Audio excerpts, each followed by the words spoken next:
were still alive, and this is their defeat. My name is Marcus, and 2 years ago my wife tried to have me and our son eliminated. Not with a tool or poison, but by leaving us to die in the Olympic National Forest. This is that story. Let me start at the beginning. My marriage to Sarah was falling apart. We'd been together for 12 years, married for 9, and somewhere along the way we stopped being partners and became strangers who shared a house. After she got laid off from her marketing job, things got worse fast. She blamed me for not noticing how much she was struggling. Said I was too buried in my startup, TechPoint Industries, to see she was drowning. Maybe she was right. I was working 80-hour weeks trying to get the company off the ground. But I was doing it for us, for our future, and at least that's what I told myself. So when Sarah suggested a camping trip with her family and friends, I didn't want to go. Something in my gut told me it was a bad idea. But then our 10-year-old son Jake heard us talking about it and got so excited. His face just lit up. He started asking if we'd see bears and if we could fish in the streams. What was I supposed to say to that? I agreed to go.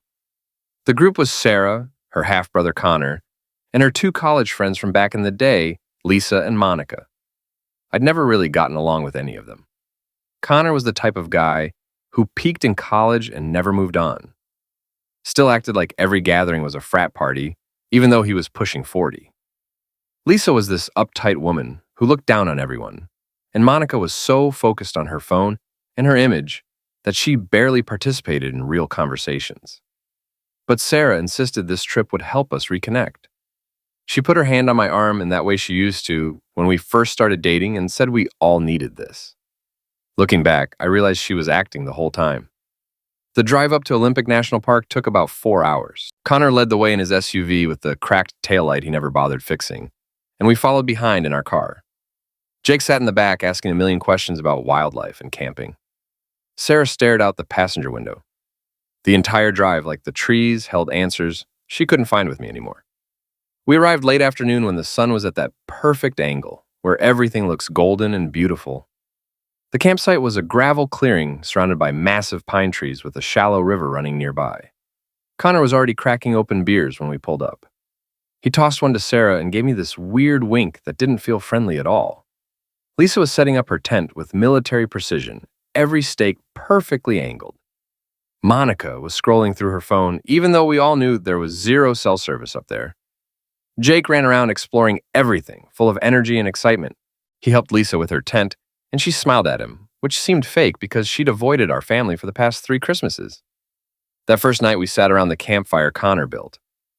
He claimed he'd chopped the wood himself, but I'd seen the plastic-wrapped logs in his truck. Sarah sat close to him, closer than she should have. They had all these inside jokes I wasn't part of. Monica played terrible pop music from a Bluetooth speaker. I just sat there drinking a beer that went warm in my hand, while Jake leaned against my side getting sleepy. Later that night, after Jake fell asleep in our tent, I stood outside looking at the stars. I watched the shapes moving around the fire. Connor was whispering something in Sarah's ear, and she was laughing, swatting his arm playfully. Lisa was watching them with this knowing look. Monica had wandered off supposedly to take a phone call that wouldn't go through anyway. The whole scene felt wrong, like I was watching a play I hadn't been cast in but was forced to sit through. I went to bed with a headache and a knot in my chest that wouldn't go away. The next morning, over instant coffee and packets of oatmeal, Sarah suggested we all split up for a bit. She used this condescending tone when she told me to take Jake on one of my little walks. There was a short trail by the stream that wouldn't take more than an hour, she said. I didn't argue. Jake was already excited, lacing up his hiking boots. I grabbed my small backpack, stuffed in a trail map and my water bottle, made sure I had my Swiss Army knife clipped to my belt, and we headed out. The trail was actually really nice. The trees blocked out most of the world, and for about 45 minutes, I forgot about all the tension and the dull ache in my head from barely sleeping. Jake quizzed me on animal tracks and asked if he could build a fort when we got back. I told him we'd see. He found interesting rocks and pointed out birds. It was just a good dad and son moment. When we got back to the clearing, everything was gone. Not packed up, gone, and the tents, both vehicles, all the camping gear, the coolers, everything. The fire pit had been covered with dirt. It looked like no one had ever been there at all. Jake froze beside me. His voice was small when he asked where everyone went. I couldn't answer at first. My brain couldn't process what I was seeing. I kept thinking maybe they were playing some elaborate prank, hiding in the trees, about to jump out laughing. But the air didn't hold any joy, just silence and the sharp smell of pine. Then I saw a piece of paper on the picnic table, held down by a fist-sized rock. I already knew who wrote it before I got close. Connor's handwriting, sloppy and smug. The note said, "This is for the best, trust me." That was it. No explanation, no apology, just those 6 words. My heart literally stopped for a second. Not skipped, stopped. Jake tugged at my sleeve, asking where his mom was. I crouched down so we were eye level and lied to his face. I told him maybe they went looking for us. He nodded slowly, but I could tell he didn't believe me. Kids know when something's wrong even without evidence.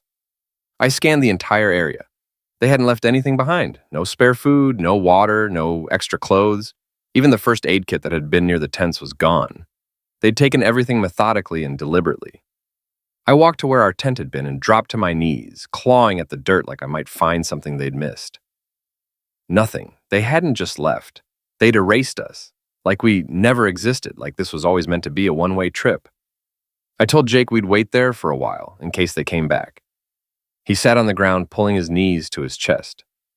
But I knew the truth. I knew the moment I read that note, they weren't coming back.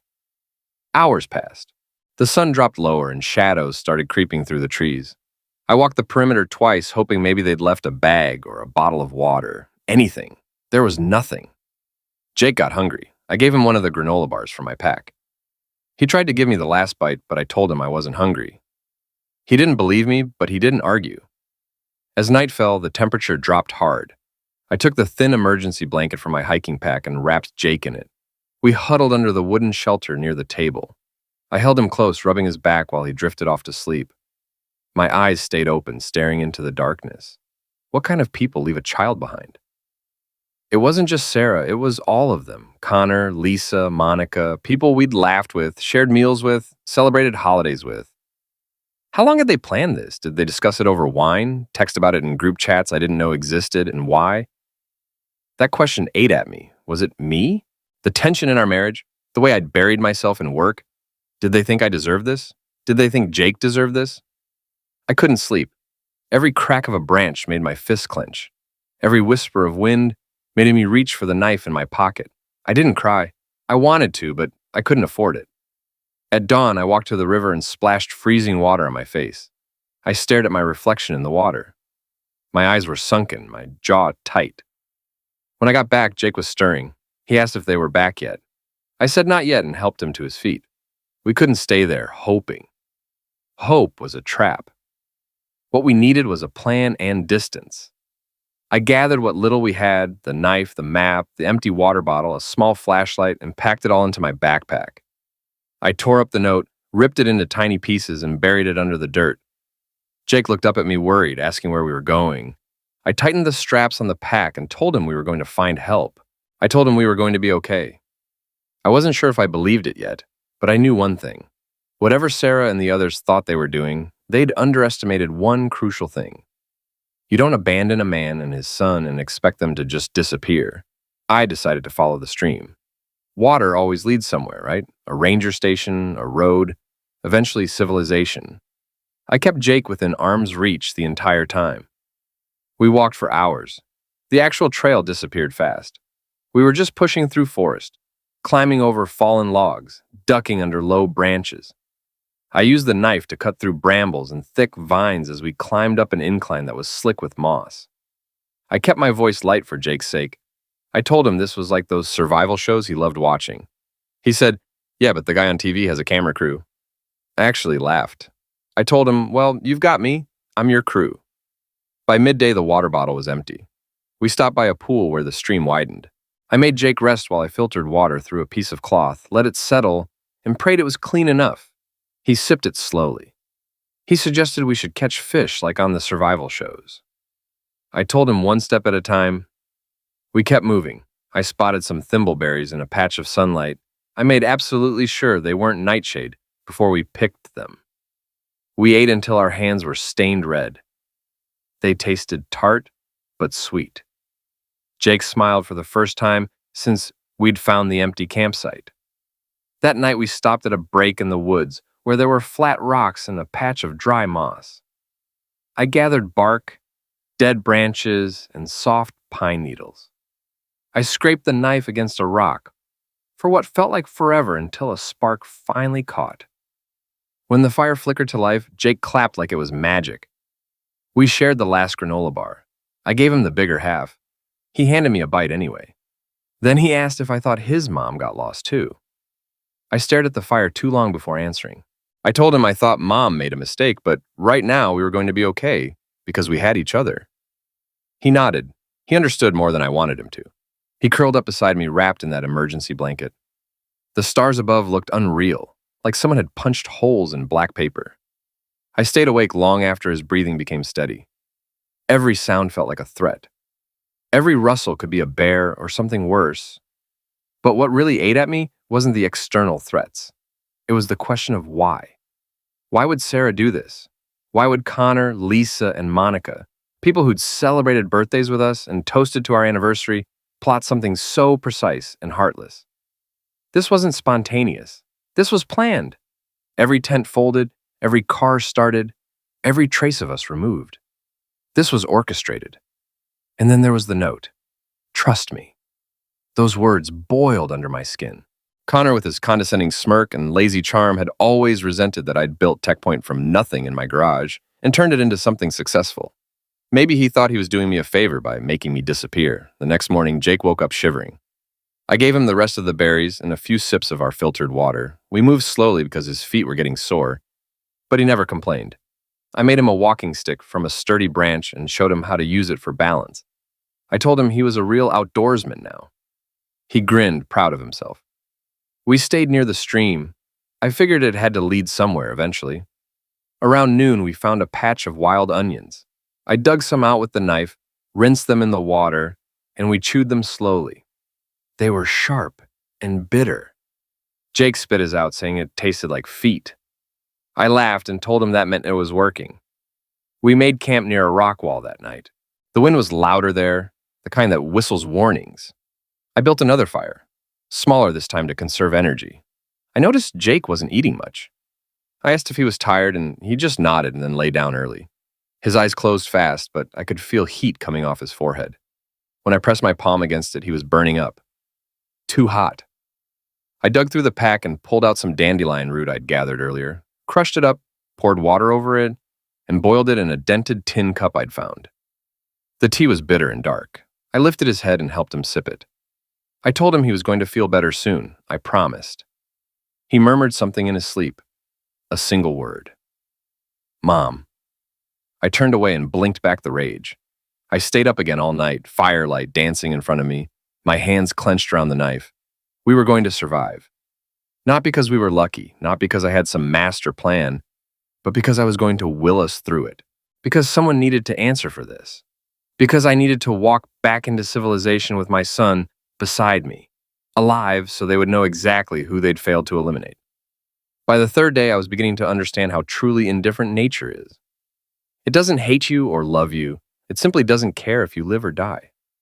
And that quiet indifference pressed down on me as I carried Jake through a ravine, his weight lighter than it should have been, his breathing shallow against my neck.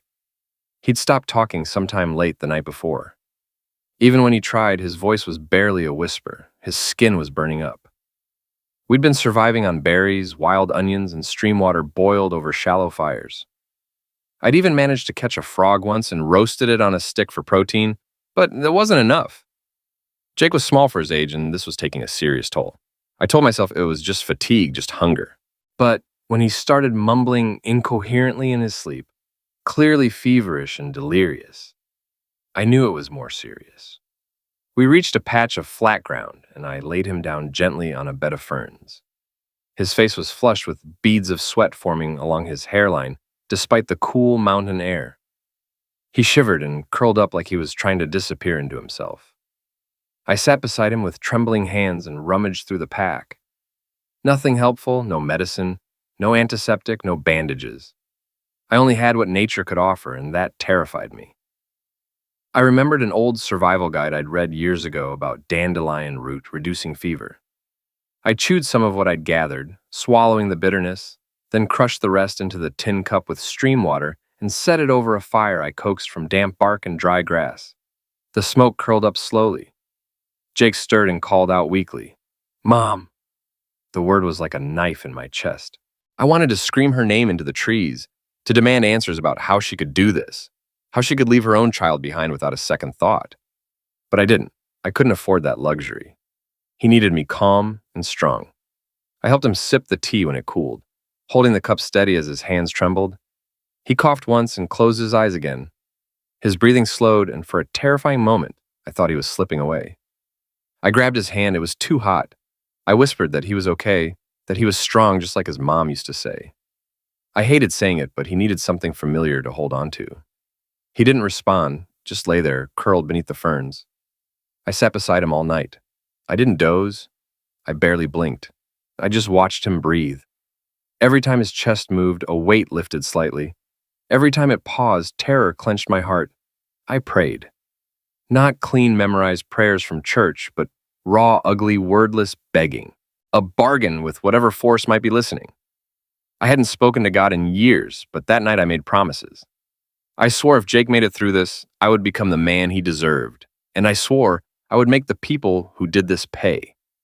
By morning, the fever hadn't broken, but it hadn't gotten worse either. That counted as a win. Jake opened his eyes around mid-morning. They were glassy, but he focused on me. "Water," he croaked. I gave him what I had. He drank slowly. Then he asked if we were still exploring. It almost destroyed me. I nodded and told him, yeah, we were just taking a rest. I cleaned him up as best I could, wiping his forehead with the edge of my shirt dampened with stream water. I tried to make a little shade tent with branches in my jacket. The day moved slowly. The fire kept dying. The wind picked up. I stayed close to Jake, gathering more berries, rationing our water carefully. By late afternoon, his fever finally began to drop. He was sweating less, his skin felt cooler. I didn't cheer, I just exhaled deeply. I leaned back against a tree, and for the first time in days, I allowed myself to cry. Not loud or long, just enough to let some of the weight shift off my chest. Silent tears for a man who'd lost everything except the one thing that still made him human. I didn't sleep that night either, but I did close my eyes for a while, just listening to him breathe. And somewhere before dawn, I felt something change inside me. It wasn't rage. I'd already had that. It wasn't grief. That had come and gone in waves. No, this was colder and heavier, like steel settling into place. I would get us out. And when I did, I wasn't going to just call the police. I wasn't going to scream or plead for justice. I was going to systematically dismantle their lives piece by piece. They didn't just abandon me. They abandoned Jake, and that was unforgivable. I looked at my son curled beside the dying firelight, still wrapped in that silver emergency blanket. And I made a vow to the trees and the wind and whatever God had listened to me in the dark. They wanted me dead. But I was more alive now than I'd ever been. Day 6 began with the silence of decision. Jake was finally better, the fever having passed, though he was still weak. His cheeks were hollow and sunken from exhaustion. I gave him water and the last of some spruce tips we'd saved, and for the first time in days, he looked at me without that glaze of illness, clouding his eyes. "Where are we going today, Dad?" he asked, his voice still raspy but stronger. I told him somewhere better, and I meant it. The ridge we'd camped near sloped upward into a range of hills. I'd spent the last few days studying the landscape with that old trail map for my pack. It was frayed and almost useless, but I could make out basic features. Streams, elevation lines, symbols for cabins and ranger stations. The evening before, I'd seen smoke. Not wildfire smoke, but a thin controlled column rising over the ridge to the north. That meant either a fire tower or an old ranger lookout. If it was active, it meant rescue. If it wasn't, it was still shelter. Either way, it was hope. Jake tried to stand on his own, but winced. His right leg had been bothering him since day 2. He never complained, not once, but I could see the way he shifted his weight and the grimace he tried to hide. I took off my belt and looped it through the straps of both our packs, creating a makeshift sling around his shoulders and waist so I could carry some of his weight. It wasn't perfect, but it was enough to get him moving. We climbed slowly. The incline was steep, littered with fallen branches and patches of loose rock.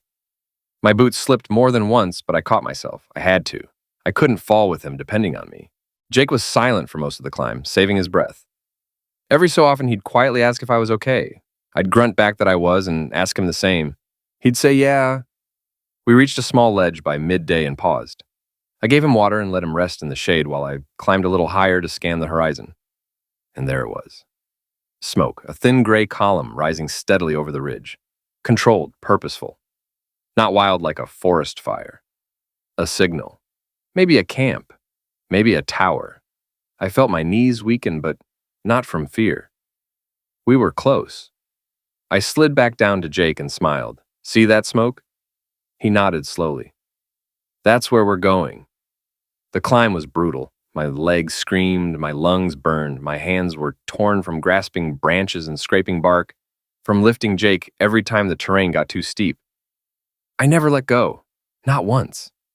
At one point, the makeshift sling came undone, and I slipped, landing hard on my side. My ribs protested sharply. I bit down on the inside of my cheek and forced myself up. Jake was crying quietly. I told him I was okay, brushing myself off and breathing through the pain. He pointed to my elbow, saying I was bleeding. I told him it was just a scratch, and we'd come too far to stop now. The final stretch was the worst. A narrow path over jagged rock with a ravine below. One wrong step, and we'd tumble down. I told Jake to hold on to my shoulders tight. I took each step slow, one foot carefully in front of the other, until we finally crested the hill. And then I saw it. A silver glint in the trees. Metal. An actual fire lookout tower with aluminum siding and a faded red roof. Smoke curled from a chimney pipe. There was life here, or at least a chance of it.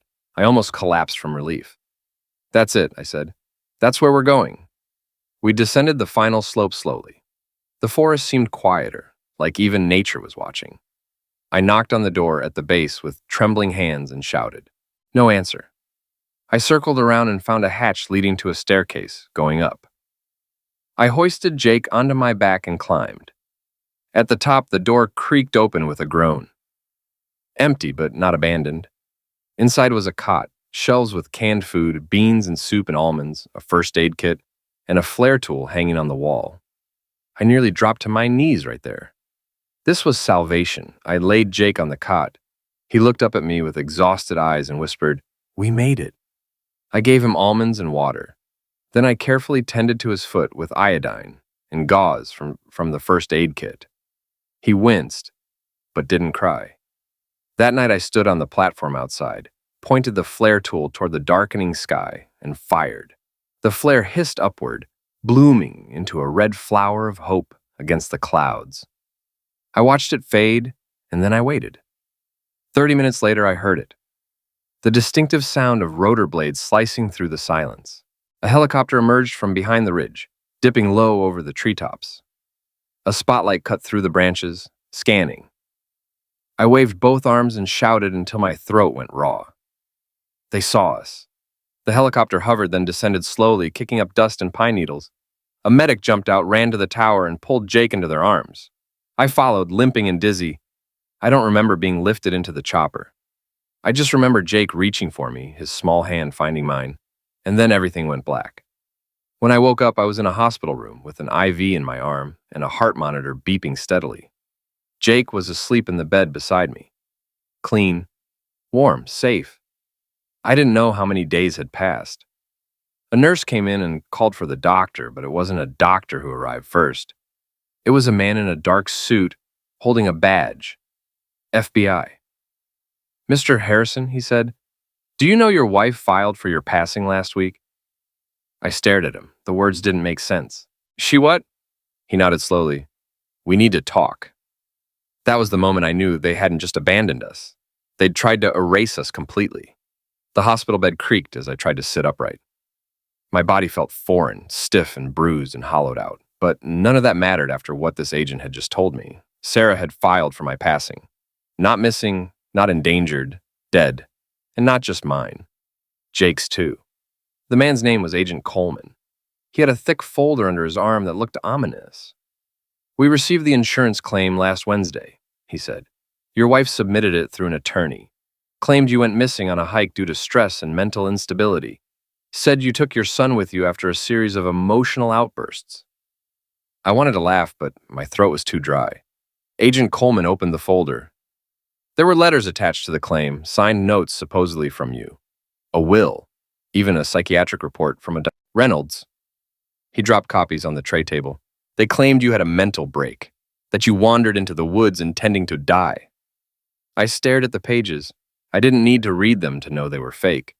But there, in shaky cursive that almost looked like mine, were words I'd never written. They thought we wouldn't find you, Coleman said quietly. They thought you wouldn't survive. My eyes went to Jake, still sleeping peacefully in the chair beside me with a hospital blanket wrapped around him. The thought of him being listed as deceased in some government database made my blood run cold. How much? I added. Coleman raised an eyebrow. I clarified. The insurance. How much were we worth to her? $2.4 million, he said, and another $700,000 in a separate policy through TechPoint Industries tied to your ownership stake. I closed my eyes. And the others? I asked. Connor, Lisa, Monica, all named in the investigation, he said, flipping through pages. All corroborated the story.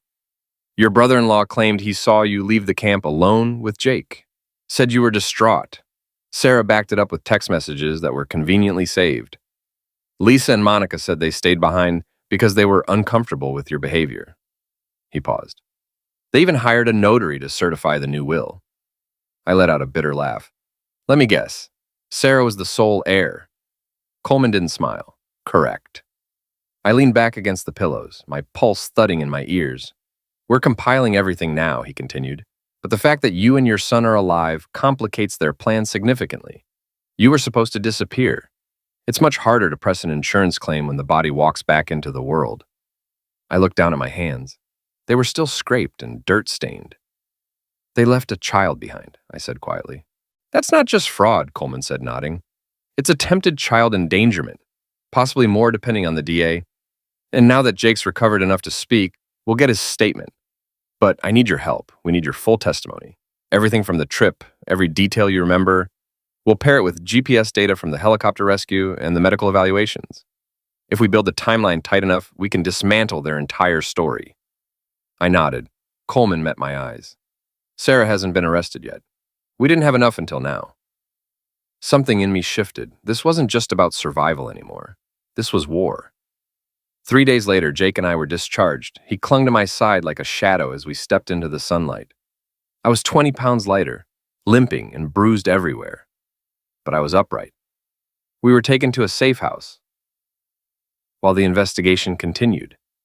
Coleman visited daily, walking me through documents, transcripts, surveillance footage, timelines. We stitched together every lie they'd constructed. We had receipts from hardware store purchases made days after we were supposedly lost, showing Sarah and Connor buying replacement camping gear. We had ATM footage of Monica withdrawing cash to pay the notary. We had a paper trail of digital signatures on the insurance claim timestamp just 2 days after Jake and I had vanished. And we had Jake's voice on recording, calm but clear, telling a child psychologist that he and Daddy went on a short walk and came back to an empty campsite. When Coleman heard the recording, he said, "That's it, that's what we needed." I asked when they'd bring them in. He looked at his watch. "We already are." That afternoon, they executed the warrants. Connor was picked up from a gym. Lisa was cornered in her classroom, where she taught 4th grade. Monica was pulled off a flight to Las Vegas. And Sarah was at brunch, wearing my late mother's earrings, laughing with friends. Coleman showed me the footage later. She didn't flinch when they read the charges, just calmly placed her mimosa down and asked if she needed to finish paying the bill. But when she saw the cameras outside, her face changed. That was the moment it hit her. I was alive, and I was coming for everything. The trial was everything I'd expected and more. I stood outside the courtroom in a navy suit that hung loose on my frame, my reflection in the window looking unfamiliar. Jake was inside with my sister, reading quietly. He didn't need to hear this. He'd lived through enough. Inside, Sarah sat surrounded by the people who'd helped her. Connor with his arms crossed. Lisa in dark sunglasses. Monica chewing gum like this was just an inconvenience. And Sarah sitting front and center like this was just another meeting. None of them looked at me when I walked in. My lawyer, Patricia, dropped a thick folder in front of the judge with a sound that made the room flinch. "Your Honor," she began, "what you're about to review isn't simply evidence of a forged will or fraudulent insurance claim. It's evidence of a coordinated attempt to profit from the staged disappearance and presumed passing of my client and his 10-year-old son." The judge nodded. "Proceed." First came surveillance photos. Sarah and Connor at a hardware store buying supplies 2 days after Jake and I had gone missing. Then receipts, gas station logs, credit card swipes, timestamps that didn't align with their statements. Then the audio. A voicemail Sarah had left on Lisa's phone the day before the camping trip. "Make sure the gear is packed in Connor's car. Marcus is going to take the bait. Jake too." The courtroom went silent. The judge leaned forward. "Play that again." Patricia did. This time it landed even harder. Then came the forged psychiatric letters supposedly from Dr. Reynolds, claiming I'd shown signs of breakdown and instability. The judge narrowed his eyes. "We've subpoenaed Dr. Reynolds. He confirmed he's never met your client. His signature was copied from an unrelated document." Sarah shifted in her seat. Connor stopped tapping his foot. Patricia handed over the signed will, claiming I'd revised my estate 6 days before the trip, leaving everything to Sarah. "And the notary?" the judge asked. "She's here, Your Honor." A woman in her 50s took the stand, voice shaking. "I was paid under the table to stamp the document. I never witnessed a signature. I never met Marcus Harrison. I was told it was a rush job for a man leaving the country." She started crying. "I didn't know there was a child involved." Then it was my turn. I walked to the witness stand slowly. Every step reminded me of ribs that never quite healed. I told the court everything. The trip, the hike, the note, the fever, the fire tower, the flare. When I got to the part about Jake asking for his mother while delirious with fever, I had to stop. I looked at Sarah. "He asked for you," I said softly, "while he burned with fever, while he lay in the dirt thinking you were coming back, and you weren't." Patricia touched my shoulder. I turned back to the judge. "We survived because we had to, but I want it on record. The people sitting over there didn't just try to steal my company, they tried to erase me. And they were willing to let a child die to do it." The silence afterward was thick enough to cut. During a break, Sarah finally looked at me. Her eyes were cold, not regretful, just calculating. The judge announced his ruling.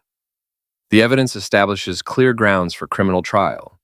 This court finds sufficient cause to move forward with formal charges of insurance fraud, conspiracy to commit fraud, attempted child endangerment, and falsification of legal documents. You are remanded into custody until trial." Connor stood to protest but was stopped by bailiffs. Monica looked stunned. Lisa started crying. Sarah just blinked slowly. I walked out not as a sufferer, but as a man who'd pulled his son from betrayal and brought truth into light. The actual trial took weeks. Email threads between Lisa and Monica. "Is it done yet? He won't last 10 days out there, not with a kid." Texts from Connor to Sarah. "We'll file Monday. The sooner the better." The notary testified again about the cash payment at a diner. Security footage showed Sarah alone at a bank 3 days before the trip, speaking to a financial advisor about liquidating a trust from my late grandfather. "He won't need it," she'd said on camera. "He's going through something." Connor's lawyer claimed he believed I was suicidal and had simply panicked. Then they showed a clip from Connor's podcast where he joked about camping. "Don't leave your brother-in-law in the woods unless you're ready to cash out." The room froze. The jury deliberated for less than 4 hours, guilty on all counts for all 4 of them. Sentencing. Sarah got 15 years, eligible for parole after 10. Connor got 12. Lisa and Monica each got 10 years. Outside afterward, reporters swarmed. "Mr. Harrison, how do you feel?" I looked down at Jake. 10 days in the woods taught me who my real family is, and it's not defined by blood. It's defined by who shows up, who stays, who fights. Jake and I moved to a small house near the coast. 2 bedrooms, a front porch, a yard. I painted his room sky blue and let him pick dinosaur bedding. We got a rescue dog he named Scout. The dog followed him everywhere. I rebuilt Tech Point from scratch. No investors, no board. Just a small team who believed in what we were creating. It wasn't about money anymore. It was about building something that was genuinely mine. Jake's doing well now. He smiles more, sleeps better, but sometimes I catch him holding the old compass I gave him during our ordeal. He carries it in his pocket like a talisman. One evening on the back porch, he asked, "Why did they do it, Dad?" I didn't sugarcoat it. They thought we were in their way, that their lives would be easier without us. He nodded, then said, "They thought you wouldn't fight back. They always talked over you. They thought you were weak." He was right. I'd made myself small in that marriage, convincing myself it was for peace, but it was really fear. The wilderness stripped that away and left only survival instinct. That's what saved us. Jake started drawing again. He showed me a picture of a man and boy on a hill with a fire behind them and stars above. "That's us," he said. "What's the fire mean?" I asked. He thought for a second. "It means we didn't go out." He's right, we didn't, and we never will. Those 10 days didn't just test us. They forged us into something stronger. Sarah and her accomplices tried to erase us, but they underestimated something fundamental. Survival isn't about having the right gear. It's about having something worth fighting for. I had Jake. That made all the difference. We beat 10 days in hell. Now every day after feels like a gift. I rebuilt my company. Jake's thriving. We have our house, our dog, our routines. We have peace. Sometimes I wake up thinking I'm back in those woods, hearing branches crack, feeling that cold. But then I hear Jake breathing in the next room or Scout's collar jingling, and I remember we made it out. We survived. The people who tried to destroy us are behind bars while we're living the life they tried to steal. That's not revenge. That's justice. Sarah sent a letter from prison. She said it started as a joke that spiraled. But you don't file fake end certificates as a joke. You don't abandon a child in the wilderness as a joke. The truth is, some people are capable of cruelty when they think they can get away with it. But they didn't get away with it. We came back. We testified. We made sure everyone knew exactly what they'd done. Jake asked recently if I was angry. I told him I was at first, furious actually. But now I'm just grateful. Grateful we survived. Grateful he's safe. Grateful we get to build this new life together. "They made a mistake," he said, echoing my words from the woods. "Yeah," I agreed. "They thought we'd disappear. Instead, we came back stronger." He smiled and went back to his homework while Scout dozed at his feet and I made dinner. Normal. Peaceful. Ours. That's what survival looks like now. Not dramatic, just a father and son living their lives, moving forward, refusing to let the past define them. We made it through 10 days of hell. Everything after this is just a bonus.